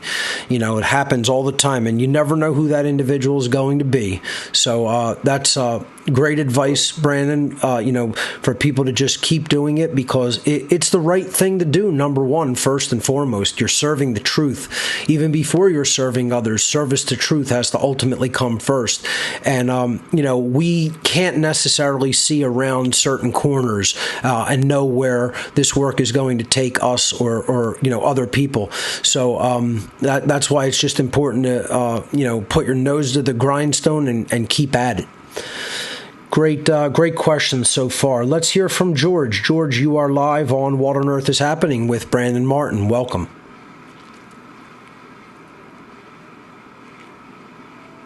Once again, folks, please unmute with the large blue microphone icon at the bottom of the call window in Telegram. All right, George, I'll come back to you. Let's hear from Roderick. Roderick, you are live on What on Earth is Happening with my special guest, Brandon Martin of SeedTruth.com. Go right ahead. Hey, Mark, can you hear me? Yes, we can. Thank you so much for taking my call. I've been following you for so many years, and it's a true pleasure and privilege to be given the opportunity to speak. I really appreciate it, Mark. Sure. And, Brandon, great show. And I wanted to maybe expand a little bit and get your guys' opinion, because I'm a true believer of the fundamental of what the computer industry preaches all the time, which is garbage in, garbage out. Reason for what I do for a living, which is nutrition. So I'm a pretty firm believer of starting with the fundamentals, which is not only when it comes to nutrition, but computers in general as well. To put in the good stuff in your body or in your mind, in this instance.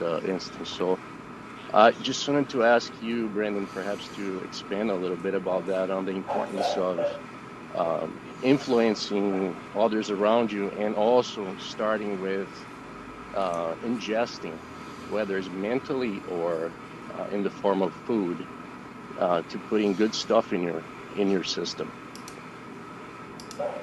Yes, absolutely. I think this all goes back to what I was talking about with the trivium and input, processing, output. So you were talking about, being involved with the computer publishing and tech ideas. And that's really what, we're not identical to computers, but we definitely are computers at a certain level. So putting in good quality information into your body, into your consciousness, whether that's food or whether that's some form of media, is extremely important for the healthy actions and the wise actions to be manifested into the world. So I think we need to program ourselves with those good nutrients, and that nutrients can be data as well. Without a doubt. I mean, it all comes down to the principle that whatever you're putting in quality is going to be what is ultimately transformed energetically and then put back out into the world. In a sense, the universe is a mirror in that sense, and as a microcosmic reflection of that macrocosmic mirror, we work the same way, and that works in the form, as our caller George said, in the form of not only information but in the form of physical fuels as well, which is why at some point I have to revisit that topic yet again and try to get to people some common sense understanding of, nutrition, and try to dispel some of the myths about things that are put out there regarding fad diets and, people talking about certain foods being detrimental. I want to. It's something I want to revisit, or maybe even do a formal presentation on at some point. Let's hear from Zena. Zena, you are live on What on Earth is Happening with my special guest, Brandon Martin.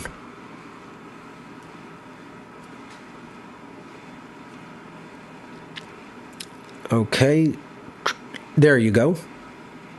Hey, gentlemen. Welcome. Thank you. I'm actually in the middle of repainting my bathroom. I was not expecting to hear my name, but it's actually awesome to hear it coming out from someone who's heavily influenced my last, I'd say, year or two. Relatively new to your work. Brandon, I apologize. I'm not too familiar with your stuff yet, but all good. In good company for sure. Yeah.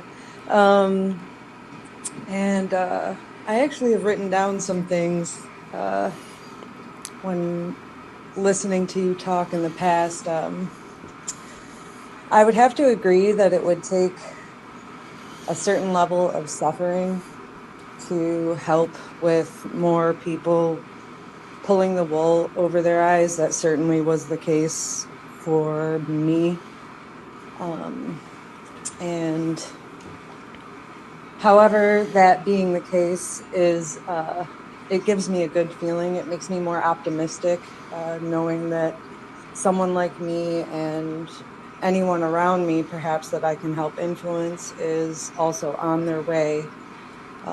Just sometimes takes a little whack into the legs to figure out how they actually work. Right. So, yeah. Yeah, I mean, yeah, I don't really have much else to no, say that's about okay. that. That's a good jumping off point there. Thank you for that, Zena. I appreciate that. Brandon, your take on, do people really need to suffer to change? Is change possible without people going through that level of deep suffering? Because Zena is correct. I've said before that more likely the only way for this whole species to change en masse is when it suffers enough, and it doesn't. I don't think it has to be that way. What is your take on that? I would happen to agree with you. I don't think it has to be that way. If we look into the study of things like the Akashic records or epigenetics in another aspect, we can see that we can learn from the experiences of others and then also genetically pass those experiences down to the next generation. So I don't think the species has to constantly stick their hand in the fire to understand it burns. You can learn that through different methods, through consciousness. But unfortunately, we've lost connection to a lot of this. So I do think that a lot of people's awakening does happen through suffering. And unfortunately, that may be the path that we are on, is just, going down so much suffering. The question is, will we awaken? That's the real question, at a collective level. Will it be enough to awaken us? And will it be in time is the real question, right? So will it be in time? Because if we go through so much suffering, we may just end up, whether it be going extinct or just the world being in absolute total domination and perpetual slavery forever if we don't get out of it. Yeah, there's not an unlimited amount of time to turn this around, folks. We're heading toward the cliff, and we will eventually get to that edge and go over it. So we can't sleep on it. We have to make this a moral imperative and understand that we are actively in danger. That doesn't mean that you submit to the fear of that, but the danger is real, and we do not have an unlimited time to turn this ship around, as they say. Let's try to squeeze in at least one more caller. Let's hear from Jennifer. Jennifer, you're live on What on Earth is Happening with my special guest, Brandon Martin of SEEDtruth.com. Welcome. Go ahead and unmute yourself. You're unmuted at the server end. All right, we'll come back to you. Let's see if I can go back to someone we tried before, possibly. Let's hear from Gene. Gene, you're live on What on Earth is Happening with my special guest, Brandon Martin. No? Okay. Let's try someone else. Let's go to Curtis. Curtis, you are live on What on Earth is Happening with my special guest, Brandon Martin. Go right ahead. Hey, Mark, can you hear me? Yes, we can, loud and clear. So, I'm a former dog kind of reforming himself right now. Okay. I got out of the Canadian military in 21, and I spent a while after that just living on savings, so I could basically spend all day, every day, just researching the pharmaceutical companies and kind of less stumbling down the rabbit hole than pencil diving down it. Right. And I was going through your show and your podcast, and I'm up to about episode 180 now. But there was something earlier in it I wanted to clarify. Mm-hmm. You had described that the dark occult hold self-preservation as a principle. Right. Is that unique to Satanism, or is that permeated throughout the entire dark Yes, occult? to clarify, it is that they consider self-preservation the highest dictate, meaning that they will choose to elevate the self at the cost of others even. It doesn't just mean that you're acting in the organism's interest for survival. It means that you are only elevating your own interest, even at the expense of someone else. Brandon, your take on that, and we're almost out of time. Yeah, I think it relates directly to social Darwinism. And from my studies of the occult, it permeates through all dark occult traditions to be absolutely selfish and only worry about your own personal well-being and your own personal uplift above other people. Ladies and gentlemen, that's all the time we have for this edition of What on Earth is Happening. Check out Brandon Martin's website, SEEDtruth.com. Be sure to check out the upcoming S.E.E.D conference this year. You're not going to want to miss that. It's going to be a tremendous event. Brandon, thank you so much for being a part of this show today. Thank you for all the great work that you have done throughout the years. Thank you so much for having me, Mark. Excellent. That's all the time we have for this show, ladies and gentlemen. I'll see you here, more likely than not, in 2 weeks. You've been watching What on Earth is Happening, and remember, government is slavery.